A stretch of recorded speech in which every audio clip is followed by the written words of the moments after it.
Chancellor and Chairman of ESUT Governing Council, Sachi Aga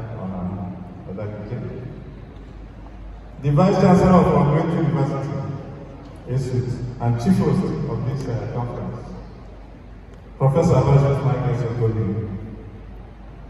the Deputy Vice Chancellor,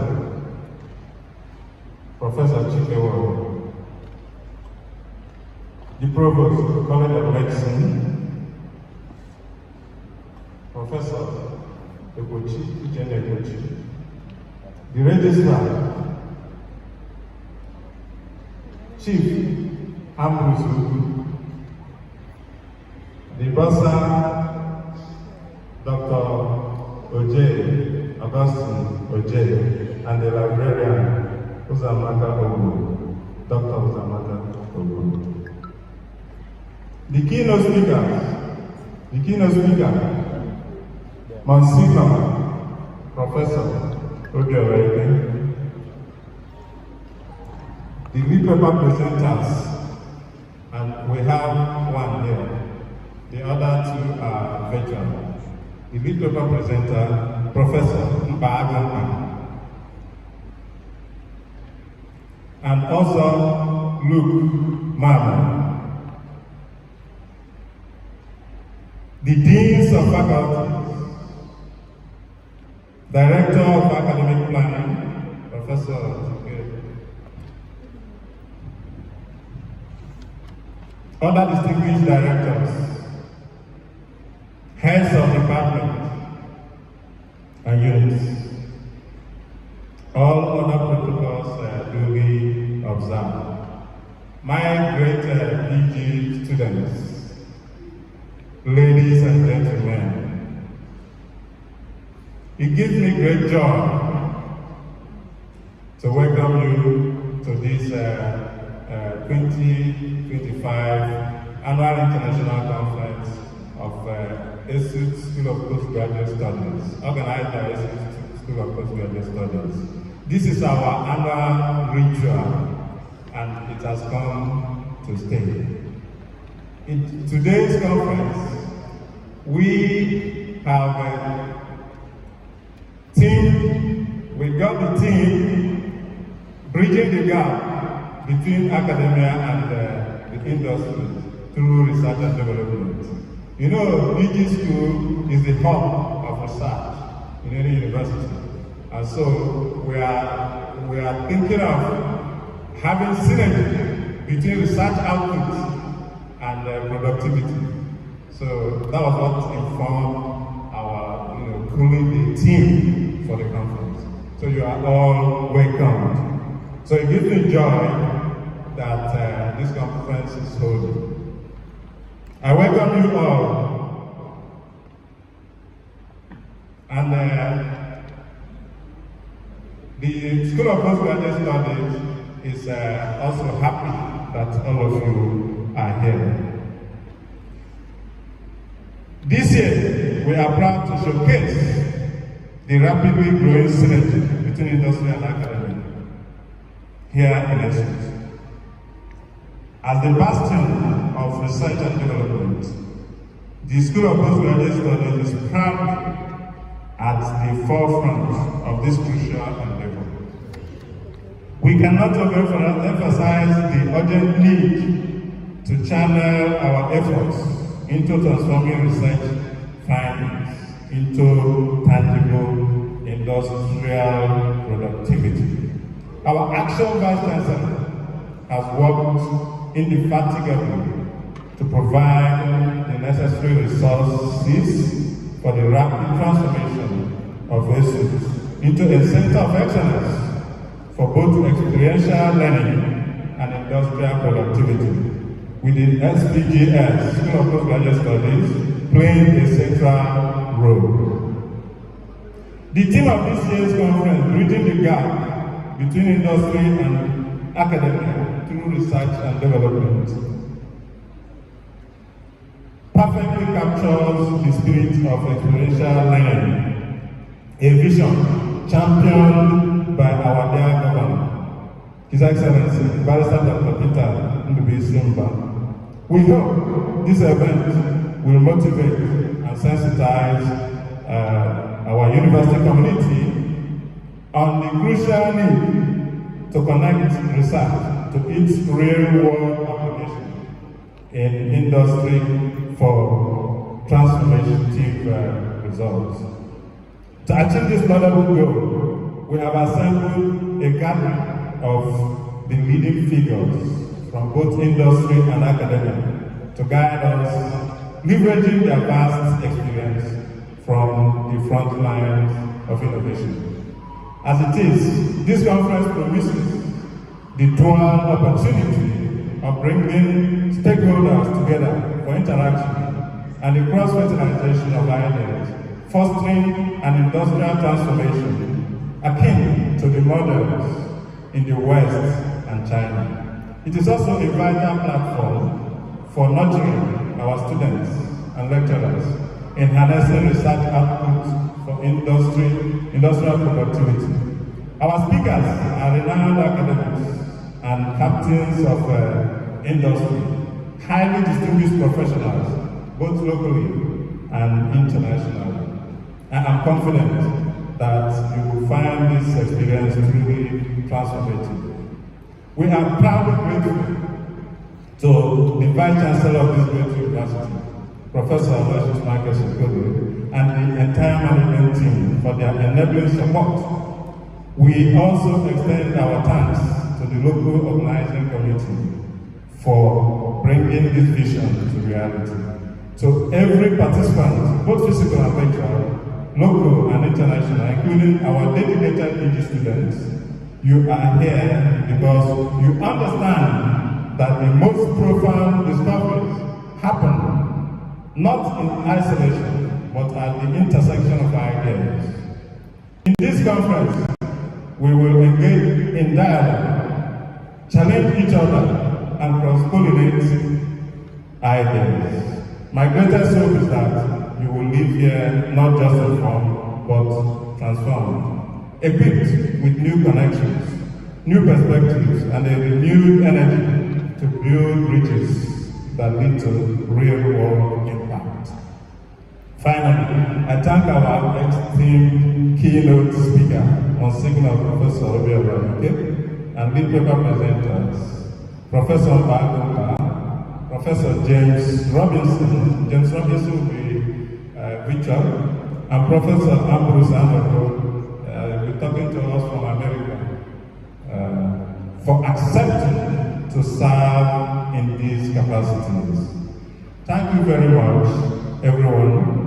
And once again, I welcome you to this conference that promises to be an epic event. Thank you.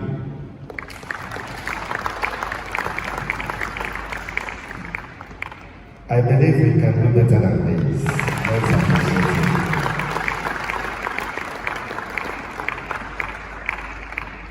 Thank you.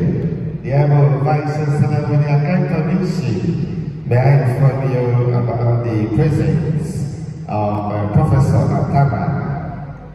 I welcome you. I equally welcome Professor Uche Ugwane, the Dean, Management Science, and of course, Professor Titus Enugu, Director, MOU, and Chairman Ceremonial ESUT. I welcome your presence. Now, may I now invite a man of uncommon character, a man of distinct character, a motivator, a transformer, an innovative leader of our time, the most outstanding Vice Chancellor in Nigeria 2024. I welcome you, distinguished Professor of Political Science, distinguished Professor Aloysius Michael Okoye.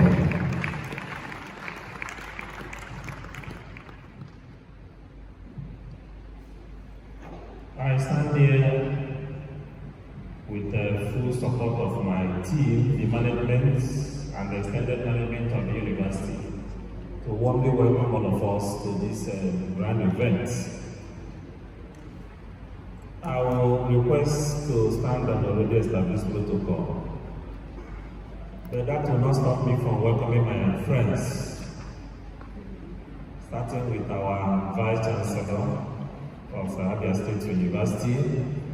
I didn't say former because once a Vice Chancellor is always a Vice Chancellor. He has seen it all. You are welcome, sir.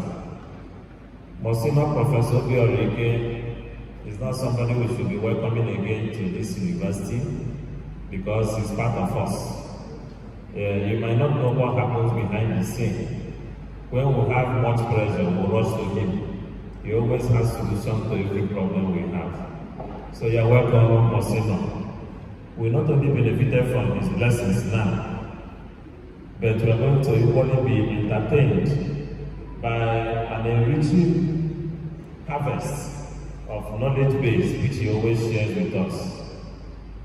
And we are equally glad to welcome all the lead paper presenters, especially my good friend, Professor Noro, who will soon be hosting us in Texas. He brought something good for this university, and we shall be signing an MOU with the University of Texas. It was supposed to be signed around April, May, June, July this year, but we thank God we didn't go because of the flood. Registrar keep on thanking God that probably would have gone there. Most of us here will celebrate that flood has carried the Vice Chancellor and the team. So we didn't go and nothing carried us. But we'll go first quarter of next year. So Rosanna Loyen brought something here, very, very good for this university.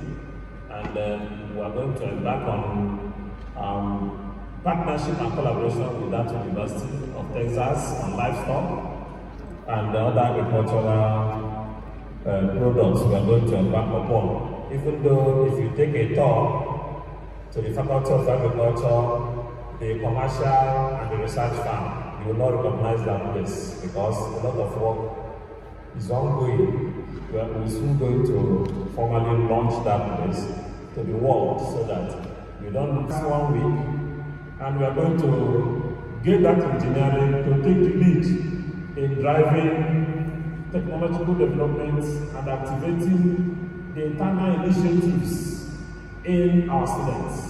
We must be the engine for driving change. We must be the engine for changing our society and introducing new narratives in the world we're living in.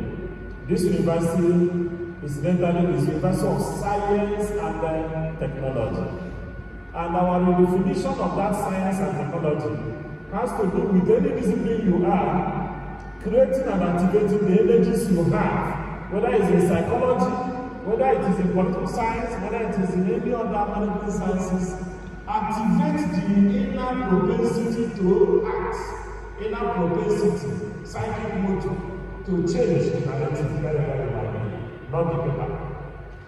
So the emphasis is on moving beyond this bazaar of distributing certificate to all of us that will make little or no meaning in our careers in the changing global order. That is why ESUT staff, no matter if you're an academic staff in ESUT, no matter the number of qualifications, baskets of publications you have, if you don't belong to your professional association and show us evidence that you've paid your dues for a professional association within the current year, you won't have any promotion in ESUT. We started that, it is not you. You people cried, and I was happy because it's only when something is painful that it will generate something good. We insisted and we are doing it. You must belong to a professional association. Middle of this month, I'll be attending my own professional association. As a member, not as a vice chancellor. You must, under obligation, be united and yoked in your professional association. You can always try to browse yourself. Put your name in the Google to know whether you are actually alive. If you didn't say anything about yourself, you're a living corpse, just managing to collect salaries. We must change the narrative starting from this, our time. It was right here in November last year that His Excellency made some policy pronouncements about experiential learning. That policy pronouncement is what we are still pursuing with intensity. We have just commissioned ESUT ICT and Innovation Hub. We bought that building, paid for over 18 months until we bought the structure. We now signed off MOU with a private investor and a vendor, so that if you enter year one, before 3rd year, you are certified in at least 3 programs. You start paying your school fees. You start taking care of yourself. And the certification is in line with the global certification needs as it concerns industrial sector. We must feed into the industry. We must be useful. Don't bother that you read mass communication. It is what you are able to create as a value that matters. That's what will make you the person you are. Now, having done that, the certification starts from October 2025. It was in line with where we are going that made us to now scheduled a kind of workshop, a clinic, a retreat at International Conference Center next week. I think it's 8th and 9th. So that will tell us how to begin. From now till next 2 weeks, we are going to appoint high-flying actors from both the academia and the industry as pro bono teachers across all faculties. We have been speaking about that, and it appears theoretical. The practical aspect has come. We have approved the letters, the prototype letters that will go to high-flying academia, people from the industry that will be coming to teach. Now that you put the students, you don't see anything particularly so fascinating about us, your teachers. Let's bring people you can emulate, who will teach you the practical aspect of every learning you wanted. ESUT must lead the way. ESUT must show the way. ESUT must be a university. All of us must begin to come in.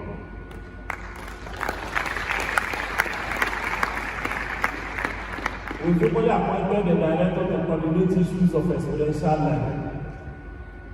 We've equally given him an office, just finishing the office now, and waiting for solarization project to be completed in that building. Will take off. He's going to coordinate all faculties and departments as it concerns experiential. We are talking about hands-on. You are reading political science. How are we going to judge you as a leading scholar coming from political science? Your ability to stand and speak, even if you are wrong, being confident to speak something wrong. That is political science. So even if you are correct, being confident to dish out what you think is correct. So not when you are wrong, you still lack confidence to speak. It becomes a disgrace to humanity. It applies to all the courses. We are going to be judging people by practical things. That is why from October 2025, project writing starts from year 1. It's no longer in one single individual. Immediately this year 1 enters now, they will all be grouped into research groups, and it must have empirical content. It's not something we can discuss whether Mr. A is Mr. B. You go to the field. It will be a group work. I want to see the values we are going to create by doing this by the time they get to their 4th year. That group result, no matter how infinitesimal the result or the findings might be, let it contribute to changing the society. It starts from year 1. Everybody must get ready. There's no going back. There's no revision. We have taken a decision on that. That is experiential learning, taking the first lead. We thank GIZ and the group for finding ESUT worthy.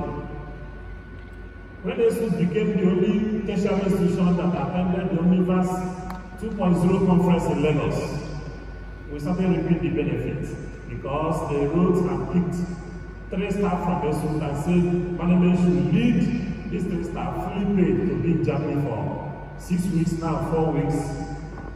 And we picked our own team. And the DVC led the team to Germany. GIC fully paid. The goalkeeper chancellor is simply trying to acclimatize. He just returned on Saturday.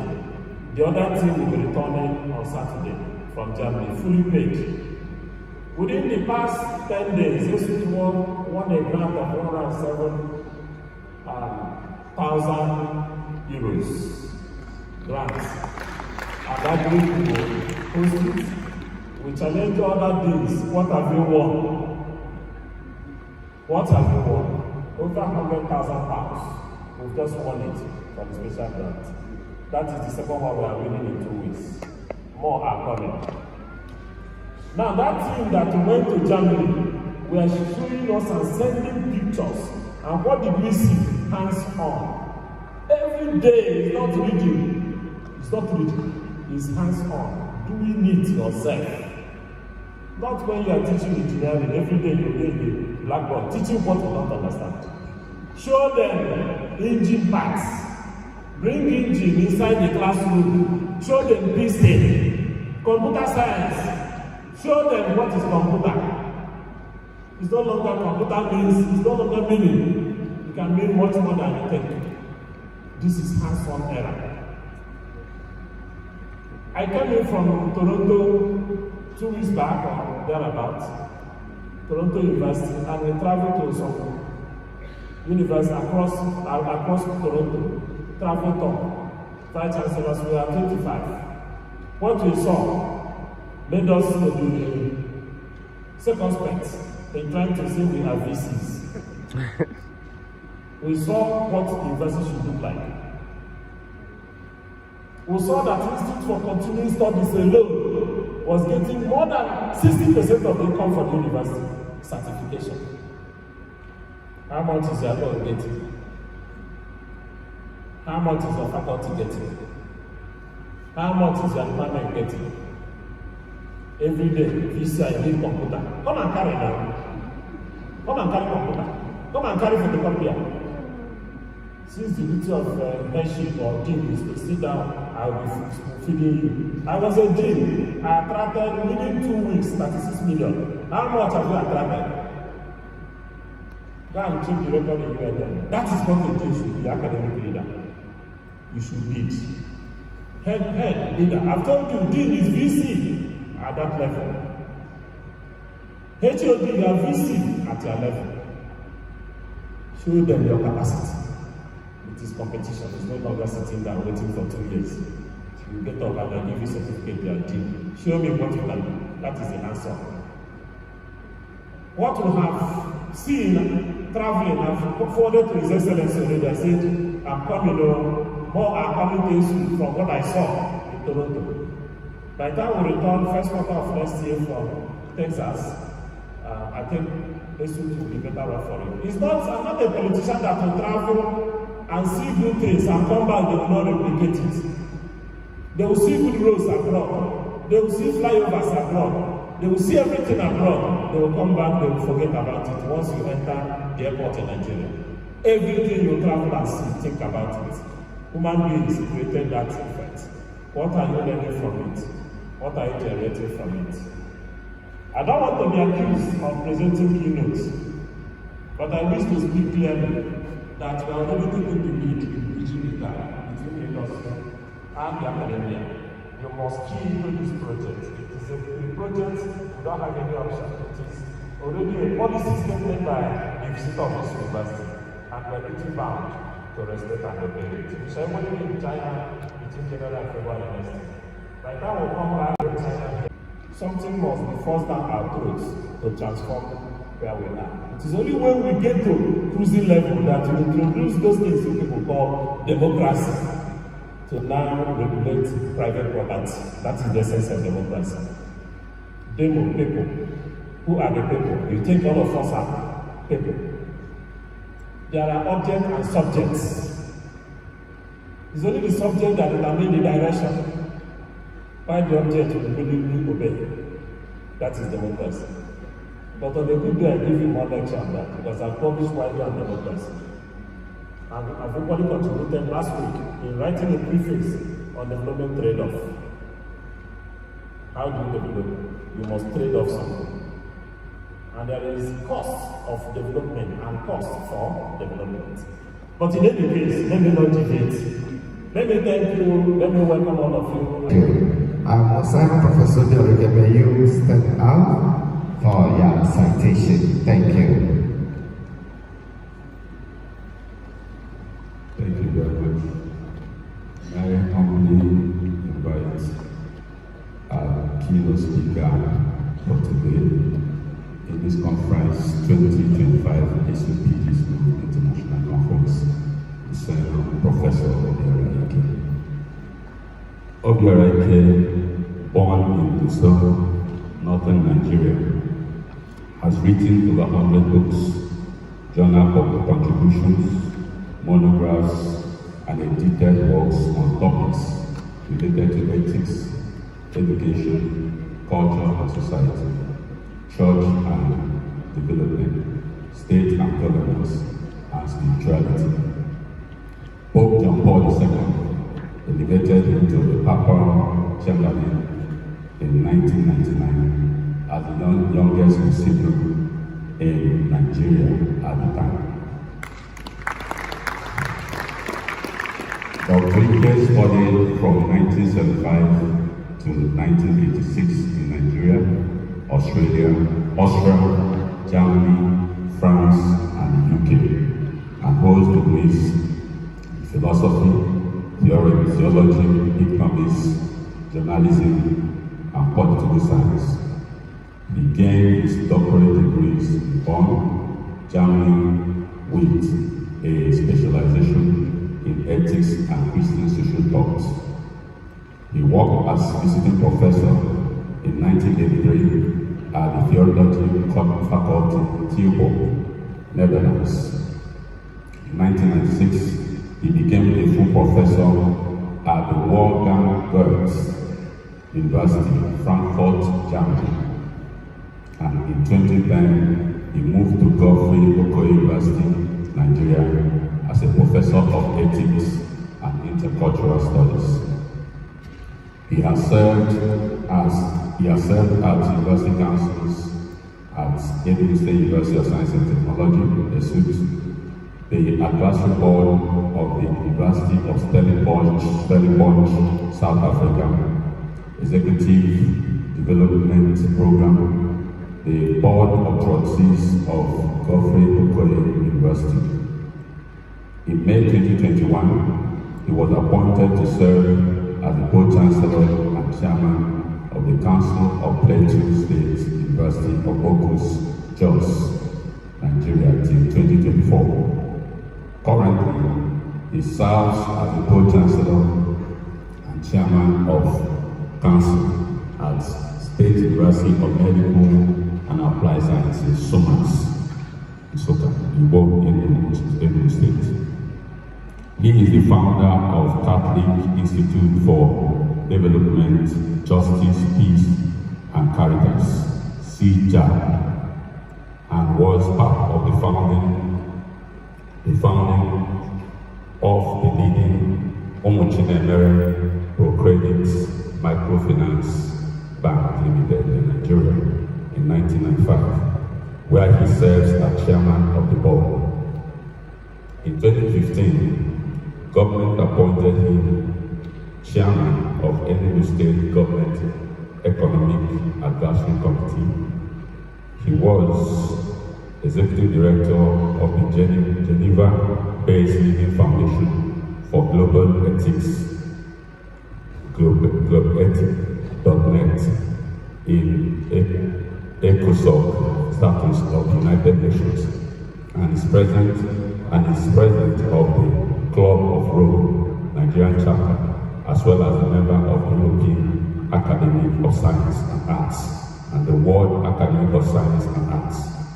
During Synod of Bishops on Africa, on the theme of justice and peace at the Vatican, Pope Benedict XVI appointed Monsignor Obiaraike to the Synod as a representative of the Holy Father and expert.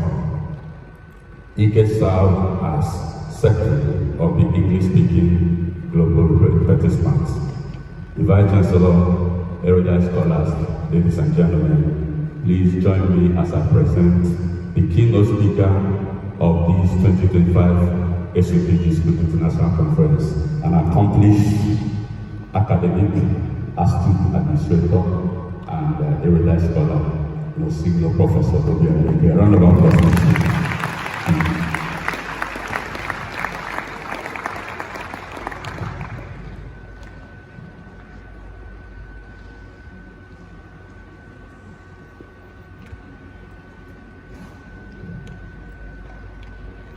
Let me begin by thanking the Vice Chancellor, who is the Chief Host, Professor Dr. Aloysius Michel Okoye, and his team of principal officers and capable colleagues around the various faculties for their hard work, for their commitment and their position in ESUT.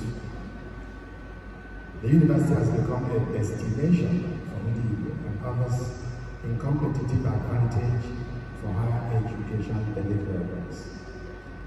I was a member of the council of ESUT, and one day we, as members of the council, joined with the chairman chief of to Abuja to meet the National Universities Commission Executive Secretary, then Julius Okoji. And he told us that ESUT does not exist as a university. He told us that ESUT is a glorified high school. He told us we should go back and put ESUT back into action, otherwise he will close the institution. Many accreditations were not happening. The university was comatose.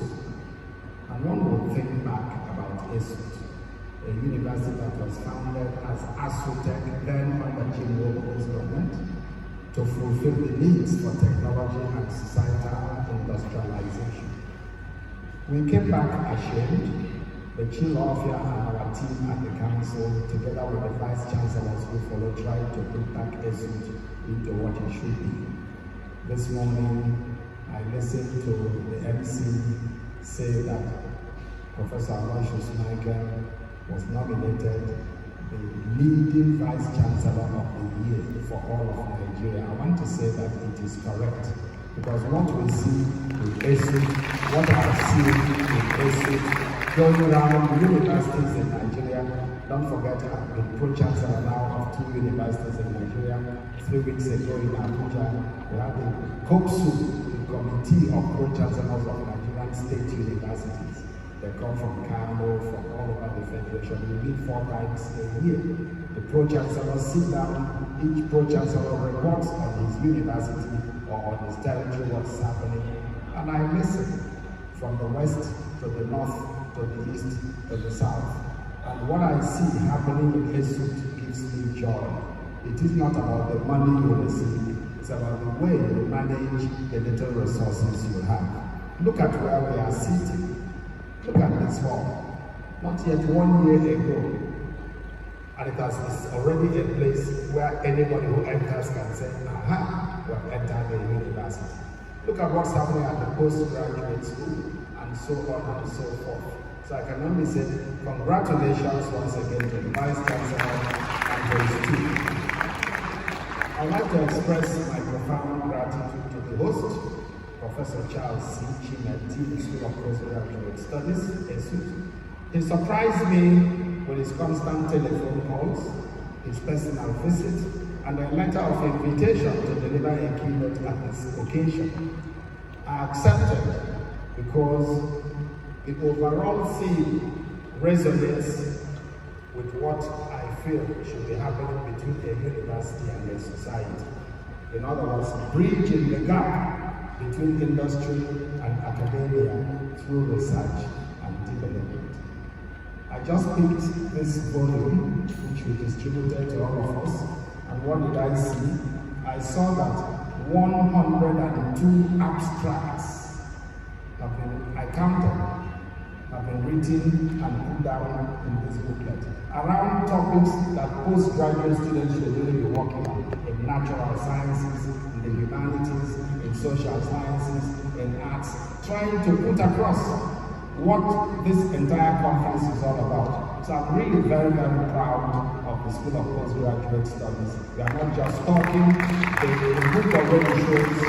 And when I take any of the topics, like one I saw dealing with how loans are granted and why they are not repaid, doing a field study, I said, this person, if this author is free, we'd like to hire this person to come and put it into practice in one of our financial institutions in our bank. So whoever wrote that, I don't need to call the name before you kidnap that person. So make sure that you can keep it, you link up with us. There is already a job waiting for you. So what it means, what it shows me is that the School of Postgraduate Studies here at the university is actually doing a lot of work. Professor Jim knows that I came back to Nigeria only 4 days ago. I was in Istanbul in Turkey, and what did I see there? Exactly that, which I'm going to address. Our attempt in this encounter is to explore how to prepare future business leaders by bringing classroom lessons and theories to practical experiential learning, moving the academic gown to the town factory, mitigating crisis impacts for nurturing the global economy towards well-being for all. I sat down on a flight with a gentleman whose name you know, Innocent. He does vehicles. There's a vehicle called IV, like Innocent Vehicle Motors. This man has not seen a university from inside. But think about his brain. Look at what he's put together. He was coming from President Enugu's office, so we flew together and we shared the entire day actually together. What he has envisioned, what he wants to do, what he's doing, how he needs to get people employed, the numbers of staff he's employed, the fact that he gets knocked down bags into a hole and puts the car on the road, and his signature, how he has moved to becoming a multi-millionaire and a billionaire, and how he has set up factories here and there. Someone who has not gone to a university. And I asked him, do you have a partnership with ESUT or the other institutions? He said, Anna Chefa, or the money, I bought for her, they will take her, I am. That's what I need. I have a small you. Now I'm going to know you. I'm also a good name, I'm not going to get as So I'm very proud of the fact that we have people making effort. And then I spoke with the Vice Chancellor. I told him, you know what? We build capacity here in Enugu. We have put up a center for vocational technical training. We call it Oral Academy. Why do we do that? Because we saw that many of our young people go to universities, come out with beautiful certificates, and hang around for the next 5 years from office to office looking for a job. It does pay. When parents, Mama and Papa came to my office and said, Father, 5 children, all of them graduates, none with a job. We fed them in elementary, in secondary, in university. Now they have graduated, we are still feeding them. And I got most of them feeding. They are no more. Anything. It made me to think. Anything. Do you know what desperation language that is? And that triggered off my interest to found in a center where people can become entrepreneurs. And we gave it an Igbo name, Oral Academy. What do we do there? We train you to become a mechanic, not by grammar, but by working on the cars, automobile. Actually, the chaplain of ESUT, the Reverend Father who celebrates us here, is a mechanic, automobile mechanic. He teaches the students there. And he lets them know that you don't go to buy a battery and you change it and buy a whole bad one, and he brings values into the training. We train them into how to do plumbing work, how to do windows, the window houses. In fact, Olwa Academy did some of the windows in this institution when one of the governors was doing. Many of the windows were done by Olwa Academy Center. They do glass works, they do many other things, electrical works, and they learn it. So I told the Vice Chancellor, get these people to train you because we have faculty of engineering and they do all the beautiful theories, but then they have not seen, like someone has said here, the machines before them. So this is an area where the certification that the Vice Chancellor spoke about can now start happening. That between such, and this is one out of many others, one can now build academy in the town, the gown and the town, the industry and the market. Olwa Academy is a best example, not a PR, not an advertisement. We've trained over 1,000 young people. Not one is unemployed. Not one. They spend only 2 years, and they do 2 days in the classroom, 3 days in the workshops. And we got machines from around the world, especially from Austria. So you want to see a machine, an autoclave machine, a cutting machine, and so on, and all the machines, you see them there. Ancient machines, but donated. We say, throw them here, we need them here. Because we can't even deal with these sensitive new machines. The electricity will fall 2 times, and the sensors will break. So you need actually to get those things that are robust, that are solid, to empower people. And what's happened? They come now from Sokoto, from Jalingo, from Kabajan, from Taraba, from Jos. Young people from those areas in Nigeria to learn here in Enugu, because we said we want to build a bridge within Nigeria for people of the same nation, youth of the same nation, to know that they belong to each other. Also because our own young boys in Cold Camp, where we have young academia, said,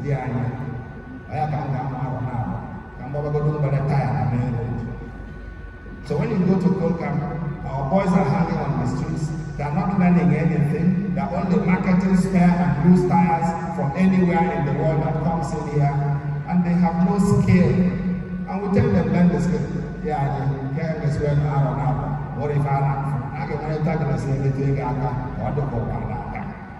So we bring now people from elsewhere, and they are coming and filling the center. Every year we have space for 50 to 100. I saw that UNM students now come there to do holiday programs of 3 months.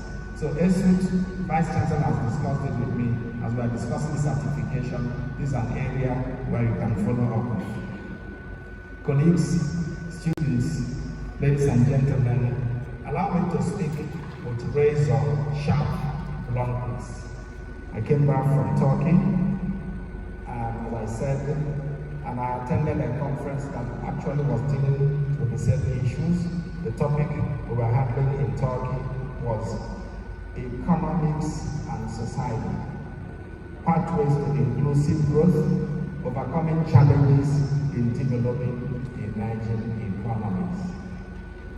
It is statistically known that each year, around 40 million students graduate from business schools, business programs, for 40 million students, shaping the future of our economics and societies. But then, many of them in African countries graduate into what you might call an empty space. I see it in Kenya, I see it in Gambia, I see it in Guinea, I see it especially in Nigeria. They graduate, they have beautiful certificates, and they hang around. So what has happened? Because we made the academy not a training center. The Vice Chancellor said it very clearly, and I have it on my paper. I lived in Germany, I went to school in Germany. And what does Germany do? They have the dual system, Bildungssystem, dual. Dual system means you do theory and practice all their life. And not for entire Germany, a country of 87 million people, probably 2% have ever gone to a university. The rest don't go to a university. If you are making hair, there's a professional group for hair makers. If you are cutting nails, there's a professional group for cutting nail people. If you are a baker making bread, so everybody is already a Fachmann, Fachfrau, FAC means discipline, profession, and they belong to the chambers of these various institutions, pay their taxes and get covered by them. So when you have a FAC, you have a certificate, nurses taking care of old people, whatever it is, and it is a functional society. So what we need to have is a functional society, where you don't have the gap of people who are knowledgeable, but they cannot put their knowledge into action. And that's one of the things the postgraduate school is trying to achieve. An environment must make it possible. The Nigerian environment should make it possible. The Nigerian environment is one, I'm leaving out my paper slides and so on. I'm just going to talk to you so I don't distract you too much. The Nigerian environment is one where government plays a role, stakeholders at various levels play a role, but that is where the failure has started. I was born in Guzo. When I go to Guzo, it is a place now that is challenged by bandits. There are plenty of gold, but you cannot walk on the streets freely. Guzo is at war. I went to school in Kano and in Bombay. We also lived in Maiduguri. I started my nursing school in Plateau State. The entire northern Nigeria has imploded. But it has triggered down because when oil touches one finger, it moves around. So the society and the environment for development, for additional value, for, let me say, entrepreneurship is lacking because the political leadership have not done that which they should be doing. It's a stakeholder orientation. Everybody playing their own role, then we have the balance we need. We therefore have to ask our political leadership, and Enugu stands out incidentally as one of the states that is dangerous all over the place. Enugu State, under a governor, a young man who has tasted industry and can now be talking to that which he knows best. Because there is something about not being a politician in the classical sense, in the Nigerian moment, politician in the sense of let us share the thing. But someone who says, how can we increase the cake? Driving the roads, looking at what's happening in terms of infrastructure, in terms of soft structure, in terms of schools. 2 days ago with the Secretary to State Government in Enugu, we taught some local government far there in Enugu just to see that just done 1 year the local government chairman, and each of them is showing what they have done. What did we see? Even at the local government levels, some local government chairpersons are trying their best. So there is that need, first, to bring the political ecology into position. What Governor Peter Mbai is doing, or some local governments is doing, help us to talk that which the Vice Chancellor and the postgraduate speaker, the professor said earlier. Create an environment where then the teachers will be taking their own role, the students will be taking their own role, the financiers will be taking their own role. Let me use Turkey as an example. Permit me just to do that. Turkey was a country, first of all, that was the place where St. Paul did most of his missionary journeys. When we hear about Antioch and Pisidia and Lystra and Ikone, those names you see, St. Paul was going here and going here. The Turkey of those days, in places like Thessaloniki, and Ephesus, areas in the Bible.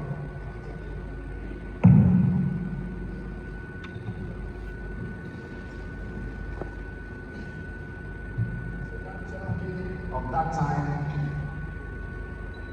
following the Ataturk wars, following the First World War that collapsed many empires, including the Turkish Ottoman Empire, that Turkey was made to become an agricultural country. In fact, their value was only agriculture, nothing else. And they were made to stay there. But what did I see? I saw a country that is half Asia. Constantinople, today Istanbul, is half Europe. They belong to the NATO, the National Atlantic Treaty Organization. Nobody agreed to build steel for them. Now the Russians came and built steel industries for them. They now produce cars. Turkey producing cars. and their cars are first class. They have become a leading voice that the majority are Muslims. But Islam, the constitution is completely, absolutely secular. There's nothing about bringing religion into the world of managing the state. The constitution even forbids you from making it real. Just go and be a citizen. They lead the Arab world, they lead Arab countries and Central Asian countries, but they have a certain guarantee for their citizens. You cannot imagine a Turkey wanting to fly somewhere and they are refused visas. We have Nigerians who wanted to come to Turkey for this conference. They were granted visa on the day of the workshop, so they came 2 days later when the conference was almost ending. But others will come on time because the countries must also fight for their own citizens. I saw small businesses that are flourishing. But above all, what I saw was a country where a military coup happened. It was not the military who stopped the coup. It was citizens who went on the road to stop the military. I'm thinking about Nigeria. I was very 85. So I come back now to my country, and then the abstracts presented by young people who came from South Africa, from Ghana, from Gambia, from Guinea, from Sierra Leone, from Ethiopia, gave me a hope, and also from Nigeria, that the future of these young people who are making efforts, trying to struggle everywhere, must be built on interdisciplinary collaboration. So that is something we should be thinking about. Interdisciplinarity is the name of the game. You cannot just read medicine in a monolithic manner or read French languages. You have to know interdisciplinary. I listen to the Vice Chancellor speak political science, talk economy, talk technology, and so on and so forth, talk administration, talk management, all in one speech. We must become holistic, congruous in terms of our thought development. What of the things a postgraduate institution offers.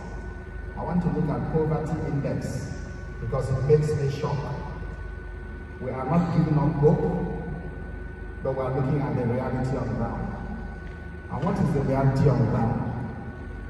Of course, because of the colonial legacies, the weak domestic institutions, the commodity dependence, we have to import everything, including things we can do. And I'm asking myself, why must that be? Because we can. I go to Vietnam and I see them use bamboos to do the work for to import steel and aluminium from other countries. So there is something also about cultural identity and elevating that stuff of what underinvestment in human capital means. And of course the fragile shocks which we see around. So the poverty environment gives me some worry because I see households not able to cope. You earn a salary, you can't even pay the rent at the end of the month, unless of feeding their children, so that corruption now becomes a way of life. So corruption becomes a way of life. People now have to cut corners to make ends meet. And these are those topics where I think that the academia have a role to play. I sat down and asked my Turkish people, they said there are people whose work is only to think for the state. They do nothing else. And they don't think 3 years, they think 20, 30, 40 years ahead. They are like think tank for the country. Not everybody can sit down and do that. So these ones, they do the think tank. They supply to the elite at various levels, economy, society, culture, and so on, and they use them to practice. So ESUT can start thinking seriously, not just ESUT. It's our own role, even as church, I will start thinking about the Catholic Church does that perfectly well. They sit down and do councils that guide the next 100 years. They always see beyond, but that's part of their mission. We are a people on mission, and you keep on going, you don't stop. So we need to bring it down to the social and political process. There's an area where I think something has happened. We are no more a closed society, we're actually a global society. Globalization has taken place. The watch I'm wearing, the sultan I'm wearing, the glasses I have, the shoes I put on, the car I drive, they come from all over the world. So we cannot be global citizens in what we wear and want to be local in the way we think.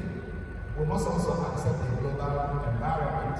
You cannot come and say, because I'm a governor or whatever, everything comes to my village. You have gone beyond that. And that's how Nigeria must be.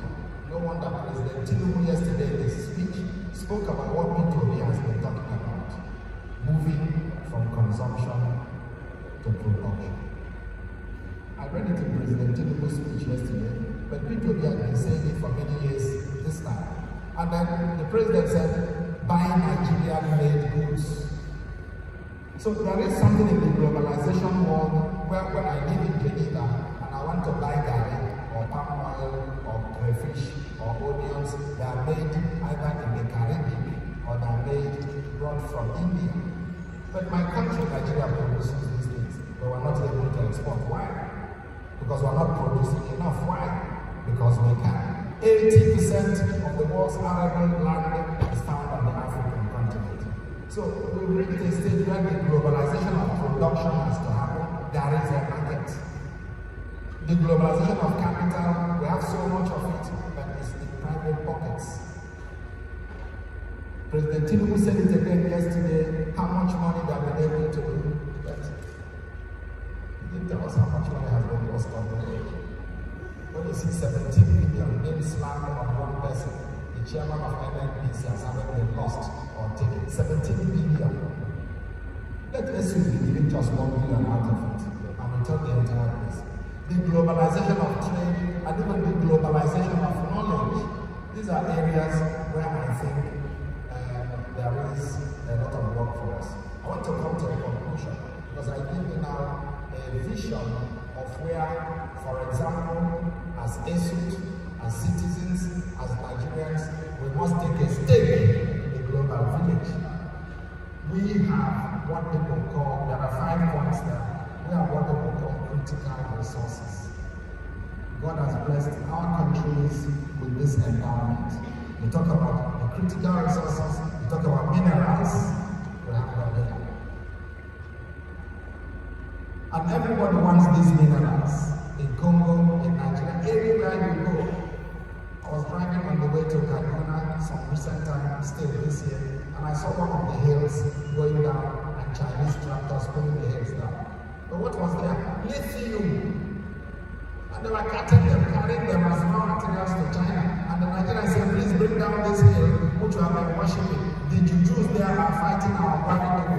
We cannot progress. And the Chinese bring their tractors and carry our rare minerals. This is something we have everywhere. Look around the Eke glass. The entire Asia is oil, gas, found by the British back in 1954, before oil in 1958. But that's one part. The second one is demographic power, the youth. All of you know that Peter was writing about that in his speech in Lagos not long ago. 60% of the youth of our country are below 25 years. So a population of 240, 250 million, 60-70% are below 25 years, not 30 and 40, they are still youth. So we have a demographic problem, which means the future belongs to us. Comparatively, Italy is on minus demographic decline.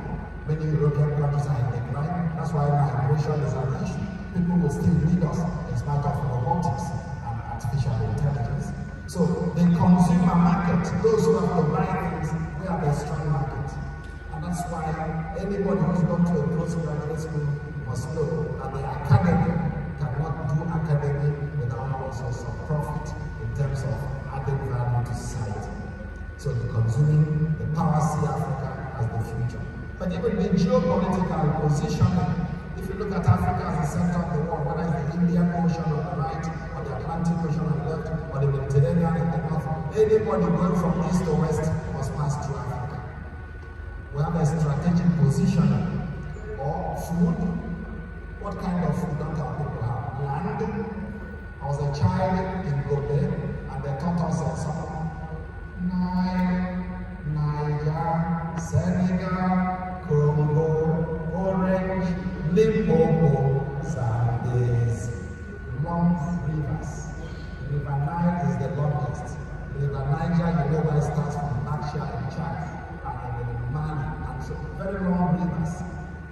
The rains were very happy someone comes from Saudi Arabia, I'm being told by my friend in Abuja, Nancy in Abuja, it was raining, with all his gown and so on, he runs under the water and to say, please water, rain, fall on me. He has not seen rains in this place for 80 years. We have too much rains, and after the rains, our children carry bucket to go and fetch water. But the rains were just falling over your house. So what happened to the one heaven gave you? Because our people have not learned how to, for example, design things that make you get water, whether it is underground wells or container and so on and so on. Inos does that and some few others. So we have a lot of resources. We can do it. I just want to encourage you that economic resilience is done by human beings. We are those who should be doing these things. And what I'm presenting is already PowerPointed, is also written down. It can be circulated to all those. I hope the documentation can take place. I found it very interesting that your university asked me to come and share a few moments with you at this occasion. I did very well. The only important thing last to say is that we cannot achieve anything without an ethical foundation. Values driven higher education makes the theories better. If you are talking to animals that don't have conscience, they don't understand, you can only discipline them. But human beings will have an ethical, a character that makes you to do the things because they are right. And this is where we are failing in our educational models. Character integration, ethical values orientation, that needs to be free. And then of course the soft skills and the hard skills can then be acquired. But I say that if you've forgotten everything I've said, not just to forget, that here on earth, we are those who must make the world a better place. God has given us the ability, so it's left for us to use our hands, do the skills, integrate